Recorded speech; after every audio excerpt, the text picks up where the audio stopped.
Okay, we're now live. Excellent.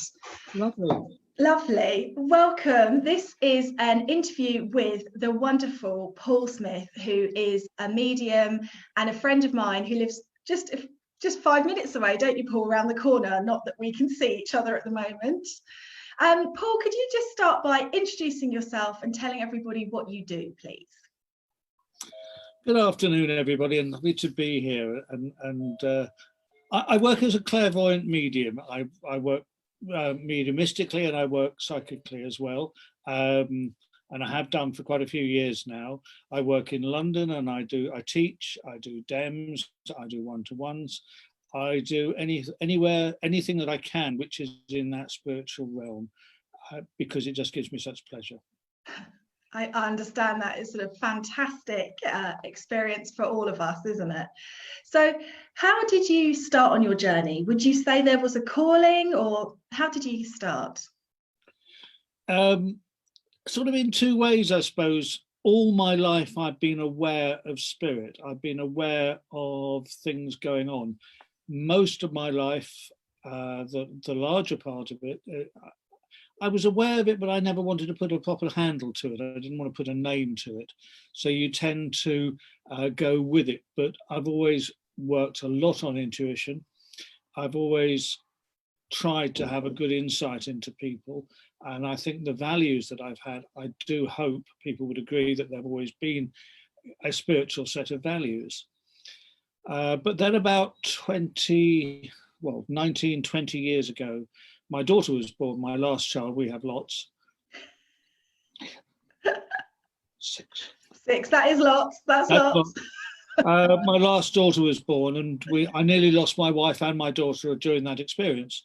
And when we came out of it, Dawn was had very much a near-death experience, and I'd been aware of that as well. I'd been in the room with her the whole time. When I say the whole time, somewhere between 18 and 20 hours in the room. And it wasn't possible to do a section for her because it was too late and all the rest of it, and the baby presenting in the wrong way. And I was very aware of things. Well, after she was born, we then had obviously our work cut out because we had all the kids and the rest of it. And then gradually, Dawn moved more into putting a label to the spiritualism that she had and wanted to understand. And to be honest, to start with, I just went with her to make sure that the bunch of loonies she was moving around with were safe. And I made the fatal mistake, and I mean that in a loving way, of going to a couple of meetings, couple of circles, and as they say, I've never looked back since. And that's how I got started. Oh, amazing! I love it. So it's all thanks to Dawn. All thanks to Fern and Dawn. Amazing, amazing.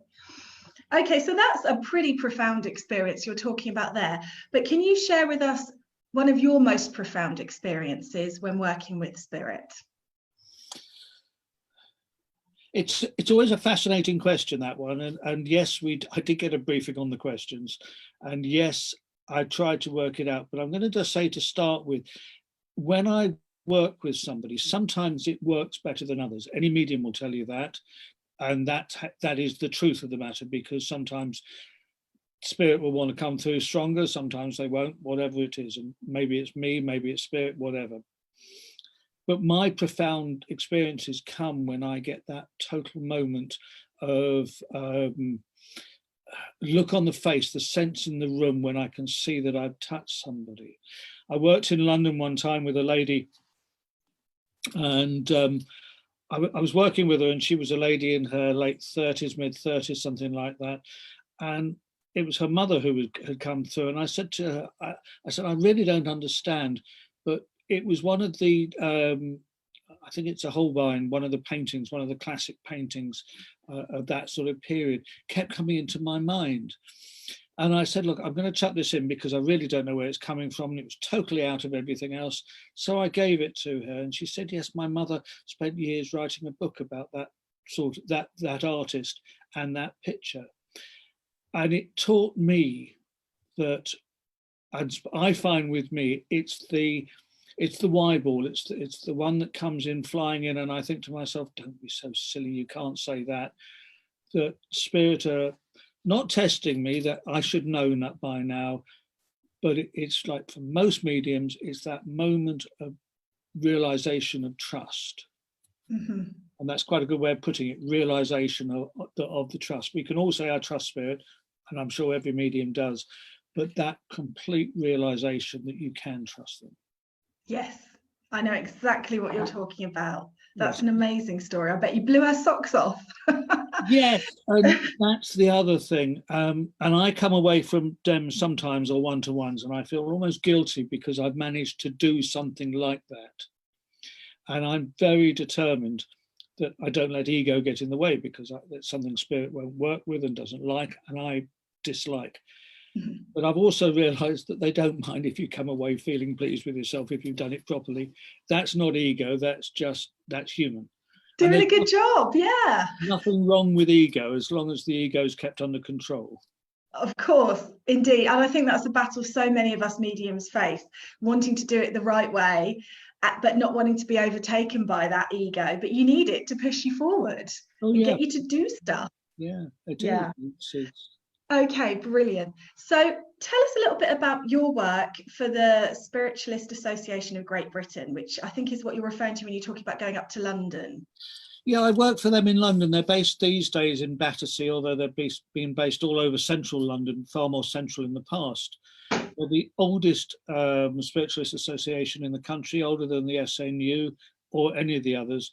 Originally set up with the help of people like Air Marshal Dowding, Conan Doyle, many of the greats. They've had many of the great work with them, Leslie Flint, Estelle Roberts, and many of the other greats. They're based out in Battersea, and basically we do church services there, we do demonstrations, and we do one-to-ones by telephone, Skype, any way you like.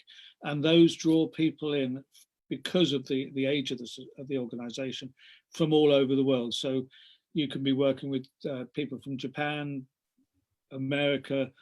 I loved it a while ago. I did a reading for a lady who was sat in her car in the street in downtown Detroit. And that's really lovely. And Boston as well, beautiful streets. And I have a lot of affinity with Boston. So it's a lovely place to work, and a great feeling that there's a lot of memorabilia there that goes back. And the other thing with me is I'm fascinated by the history of the movement. So to me, understanding, not sticking in the mud, not staying where we are, but understanding what has been achieved, what can be achieved, and the people who've gone before us is very important to me. Amazing. I love it. I love it. Okay, so you were talking about history and progression of spirituality overall. Talk to us about your progression. Tell us the story of you.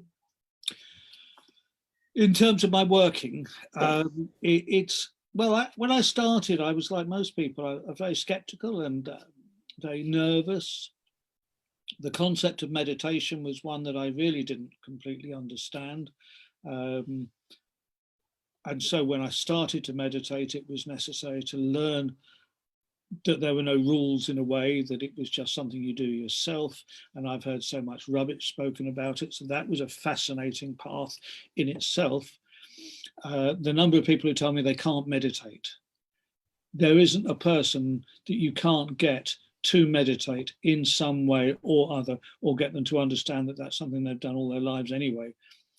But then I worked with a lady, sat in a circle with a lady in Hythe, Pauline Mason, who also works in London. And Pauline is a great teacher and a great friend. And she brought out in me the ability that was there and taught me how to use the ability. Mediumistic skills are there in people. How to employ them, how to put it over is one of the things you learn, because you hold people in your hand. You hold their hearts in your hand at times. And it is very important to understand that palm must be open and loving not closed and hard, because people listen to what you say.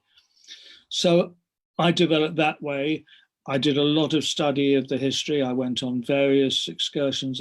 I've worked with some wonderful physical mediums, physical mediumship being the trance work, and then taking it on from trance, the production of ectoplasm, the moving of objects, the reports. I've seen a hand produced on a table, a full hand produced on a table in a red light. The gentleman who did that, Stuart Alexander, a great friend of mine, fantastic, brilliant medium, he actually moved his hand through cable ties that were tying his hand to the chair, moved it through and put it back, and they reconnected it. That was spirit doing that. Amazing. And wow. You can't believe that. I can talk to anybody about it, talk to yourself about it, but until you see it, it takes away that. And the feeling in a room with spirit there. If I sit with somebody now with trance, I do trance myself, but I sit very often as the battery for people in trance.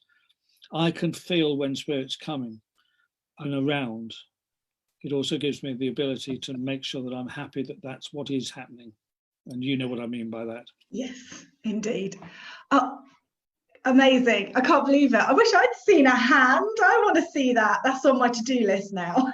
Yeah, if we ever get him down this way, if he can, he does travel at times. I will make sure you're there and get that invitation, because he's not only that, he's a wonderful guy. He's a really nice chap. I love it. Okay, I think you've touched on this, but what would you say your favourite part of your work is? Of my work is to see somebody leave a dem, leave a one-to-one, leave a circle better than when they came in. Agreed. End of conversation in a way. That's the work. Yes. Yeah. If I can touch somebody, I've made more women cry than I care to remember. Some of those were in a spiritual context as well, but it's so to touch somebody's soul, to bring tears, to bring somebody through, to say to somebody, your partner's here who passed and he's holding this or that for you, and for them to know that you can't have picked that out of thin air. Mm-hmm. You know, there's whatever it might be. I did this with a lady one time. I said that he's holding for you a little elephant, a little in the palm of his hand, a little looks like glass. It could be stone, but it looks like a glass. And it was one of those, and I can never say this word, Swarovski. Oh yes. Elephant, and it was a gift from him to her not long before he passed. Thank you. I don't take credit for that. That's not me. But what I will do is I will bow very gracefully to those up there, and mortal words of me, start the car, I'm leaving, because that's the shot. Yeah, indeed. You know, and spirit are so clever, aren't they? You know, they know that's exactly what will bring that emotion and that memory through for that lady. Yeah. And that's what good mediumship is all about. I love it. I love it.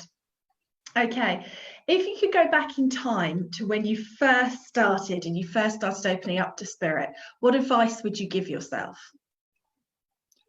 Patience. Patience, and enjoy the journey.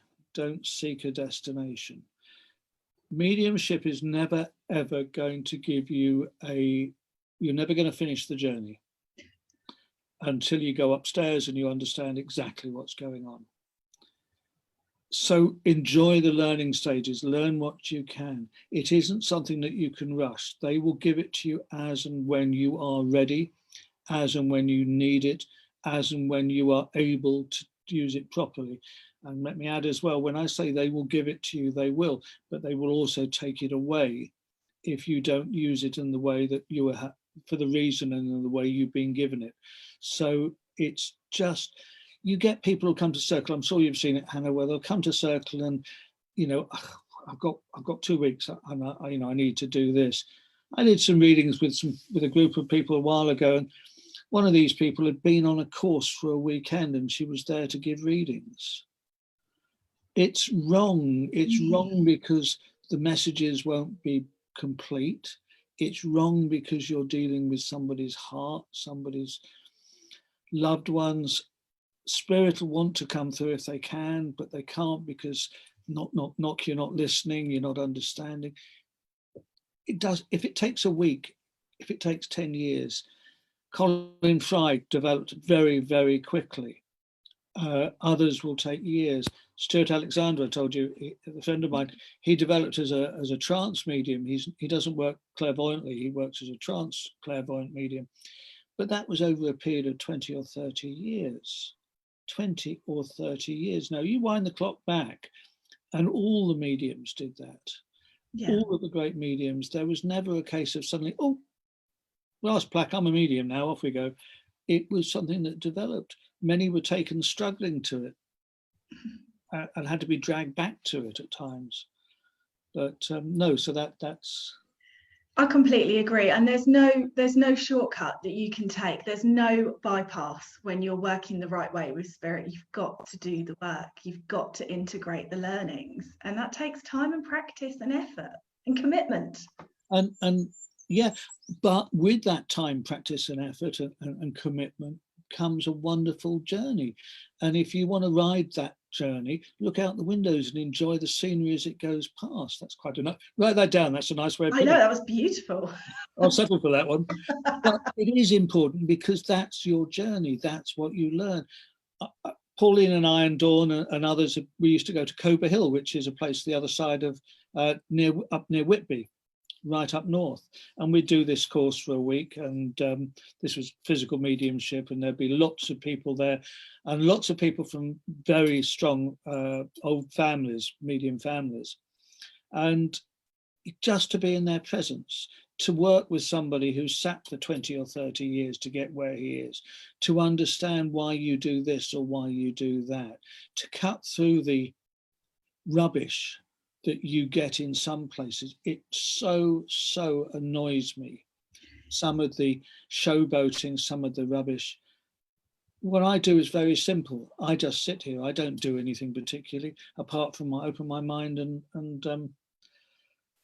try and let them in. Yeah, it's not that complicated. It's not, and yet it is. Yeah, I know what you mean. Yeah. Okay, so how has your work changed your life? That's a very difficult question to answer from the inside. Mm-hmm. I hope it's made me more understanding, more compassionate. I want to save the world and little fluffy children, animals rather. I think what it has done is just make me, I hope it's made me a nicer person. Mm-hmm. And whatever you want to take from that is there. I don't judge people so much now. I think there's reasons for so many things we do and whatever else. Empathetic. Mm-hmm. So that really is the word, isn't it? I have empathy with people because I can't put myself in your place, in somebody else's place or whatever else, but I can drag from my source of my library up here feelings that'll help me understand it. But it's taught me to look at my reference library. Mm-hmm. It's taught me to understand that they can be right in a way that's totally wrong, but in their mind it's right. So therefore you give them a bit of room in that way. Yeah, we're all on a journey. However that's manifesting, we're all learning, aren't we? Okay, so how did you decide on clairvoyant medium work? How did you fall into that particular area of spirituality? Well, if you ever find that out, please let me know. I'm fascinated to know. I don't know. It's where they've taken me. I didn't decide. These days, to be a healer, you have to do qualifications. Mm-hmm. No, you don't. You have to do qualifications to practice as a healer to the public. Mm-hmm. We're all healers. Everybody is a healer. Mm-hmm. In order to do that way, with them, I love to give people healing. I haven't done the courses. I haven't had time, or to be honest, the inclination. It's a great thing to do. That's just me. But in terms of the clairvoyant mediumship, it's what they've given me, so it's what I've taken. Well, that's fair enough, isn't it? I love the physical side of it, and I sit regularly for trance with people, and I love doing that. And if that expands more one day, well, we'll see. But I think the clairvoyancy, especially the DEMS and the one-to-one, suits my nature, my personality. So, you know, it's what they've told me I should be doing. Good. I'm glad you're very obedient. I'm married. Okay. So if you were talking to somebody who's just starting to hear the call of spirit in whatever way that's manifesting for them, what advice would you give them? To read, to read carefully. Some of the books are very difficult to follow. Into the etheric, is it Beyond the Etheric? I can't remember now. Is very much a scientific sort of study of what it is. There's many books that will help you to understand. As I say, I'm a great believer. If you read the history, you can understand more about what can be done and why. And there's so many examples in there what can be done. It helps you that way to keep your sanity, because you will get better to believe that you're not making it up, dreaming, whatever, because there's people gone before. Find a good teacher, find a circle. There are lots and lots of circles out there, but in the same way, there are lots and lots of pairs of shoes. They don't all fit. Mm-hmm. No point in putting on a pair of shoes and trying to walk in it or run in them if they don't fit. A circle is a very, very important part of everybody's development. And I mean everybody. You can't work properly if you don't sit in circle. It grounds you. It makes you remember that you're part of a group. You're not above, you're not below, you're equal with everybody. There's no beginning, no end, etc., etc. All the things we understand with it. And if you take those things through into your mediumship, that'll help. So that's what I would say to somebody. Find a place that suits you. Find a place that fits. You'll know when you walk in, but you have to believe what you feel when you walk into the place, and you'll know. I mean, I've spoken to many people who sit with you, Hannah, and they say it's like putting on an old sloppy pair of slippers. Now, I'm going to make sure you understand that means they're comfortable, it's relaxed, they feel safe, they feel at home, and they feel at peace. And if you can do that for people in the circle, if you can create that atmosphere, job done and you're home and dry. Yeah. Well, thank you for that compliment. My pleasure. Okay, last question now. It's gone so quickly already. What's next for you? Next for me is to open up on the side of my clairvoyant work at home. I do teaching at home. We've started to do some workshops. I've been lucky recently to do some small workshops, almost one-to-one workshops with people from London and others. It takes into more sort of, I hate the term, but life coaching with the mediumship and with the understanding of spirit, because the two things are so closely linked anyway. So the next is to do that. And as soon as we get through this period here, I want to get more one-to-ones going again at home and in London, and more DEMS. And I'm looking for places all the time. And you can find me on Facebook, folks. Or I've got a website. I'm only too happy to do DEMS in places. I have a speciality that I seem to have developed over a while of ladies' hairdressers. Great place to do it because you've got all the seats you need, and 20 people in a salon works perfectly. Actually, it really does work nicely. But I love the interaction with people. But I also, demonstrations are light touches. They have to be because of the nature of the place and the fact that you can bring things through that you shouldn't bring through if you're not careful. I like the one-to-ones where you can lift the lid But I have this analogy, I mean, it's always there, that if I go in, it's like going into a computer. I don't want to leave footprints as I go in. I will leave footprints as I go in, rather. I want to clean them up on the way out, so that by the time you leave a reading, you've left that person happy without leaving bits open and unsaid. Mm-hmm. So that's my next step. It's just to do, and a lot more church services. They've all been cancelled. Oh, I know, it's a frustrating time. I mean, I know you and I had demonstrations and all sorts of things booked, and it's all just been pushed to the back burner for now. But it will come back. Going through the diary cancelling things was not a nice day. It's depressing, isn't it? So thank you so much for spending the time to talk to us and share your story, because I just think it's so important that people that are out there that are hearing the call of spirit get to hear from real voices who are doing the work the right way. And if you're inspired by what Paul has shared today, I'll be tagging his page on this post shortly, so you'll be able to message him to organise a reading or get on his mailing list so you can find out when his demonstrations start up again. Thank you so much, Paul. It's been amazing. Anna, thank you very much, and thank you for giving me the opportunity to try and spread the word a bit further. So thank you very much. It's been great. Thank you very much. Take care. Take care. Bye-bye. Bye.